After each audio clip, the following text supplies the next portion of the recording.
Hello friends, आज हम बात करेंगे हिप रिप्लेसमेंट सर्जरी के बारे में। मैं doctor Adeeb, senior total knee and total hip replacement surgeon at Inamdar hospital Pune. Hip replacement surgery उन पेशेंट्स को ऑफर किया जाता है जिनको हिप जॉइंट में तकलीफ होती है। इसके दो मेन कारण होते हैं। अगर पेशेंट यंग है तो यूजुअली उसका रीज़न होता है कि हिप में एक कंडीशन होता है जिसका नाम है AVN, avascular necrosis of the hip.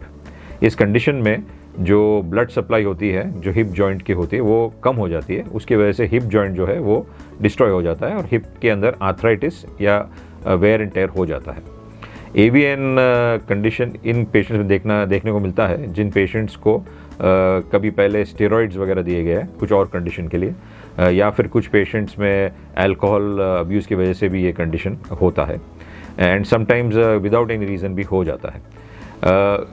फ़िलहाल हम कोविड से निकल रहे हैं एंड अनफॉर्चुनेटली कोविड के ट्रीटमेंट में काफ़ी हाई डोज स्टेरॉइड्स दिए जाते हैं, लेकिन उसका अनफॉर्चुनेट साइड इफ़ेक्ट ये है कि this can cause AVN of the hip. मैंने पर्सनली एटलीस्ट ये लास्ट 6 मंथ्स में एटलीस्ट 6 पेशेंट्स में टोटल हिप रिप्लेसमेंट सर्जरी किया हुआ है जिनमें hip arthritis secondary to AVN secondary to steroid use in COVID हुआ है। दूसरा एक कंडीशन होता है हिप रिप्लेसमेंट का जिन पेशेंट्स को हिप फ्रैक्चर हो जाता है।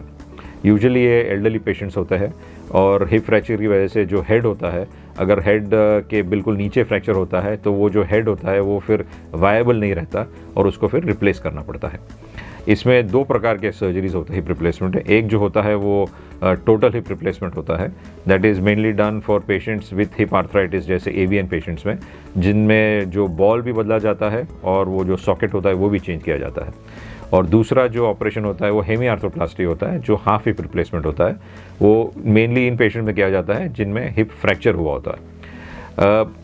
ये जो इम्प्लांट्स वगैरह यूज़ होते हैं यूजुअली इंपोर्टेड कंपनीज़ के होते हैं और इंडियन कंपनीज़ के भी इम्प्लांट्स मिलते हैं। जैसे अगर आप अच्छा इम्प्लांट यूज़ करते हैं तो यूजुअली पेशेंट को एटलीस्ट 15-20 ईयर्स तक तकलीफ़ नहीं होती है और वो नॉर्मली चल फिर सकते हैं। इसका मेन खाली प्रॉब्लम ये होता है कि पेशेंट्स एक्सट्रीम्स ऑफ मूवमेंट नहीं कर पाते। सो इट इज़ एडवाइजेबल कि पेशेंट ज़मीन पर ना बैठे, क्रॉस लेगेड वगैरह ना बैठे, बिकॉज दिस ये जो होता है अल्टीमेटली आर्टिफिशियल जॉइंट होता है और उसके कुछ लिमिटेशंस होते हैं। अदरवाइज पेशेंट्स हिप रिप्लेसमेंट के बाद अगर आप उनको देखते चलेंगे तो बिल्कुल नॉर्मल जैसे लगते हैं और पता भी नहीं चलता कि इनका सर्जरी हुआ है। ये वीडियो में हमने देखा कि हिप रिप्लेसमेंट क्या होता है। 2 प्रकार के होते हैं, हेमी आर्थ्रोप्लास्टी यानी हाफ हिप रिप्लेसमेंट और टोटल हिप रिप्लेसमेंट यानी टोटल। अगर आपको इसके बारे में और कोई जानकारी चाहिए तो please contact us at Inamdar hospital और leave a message in the comment box. Thank you.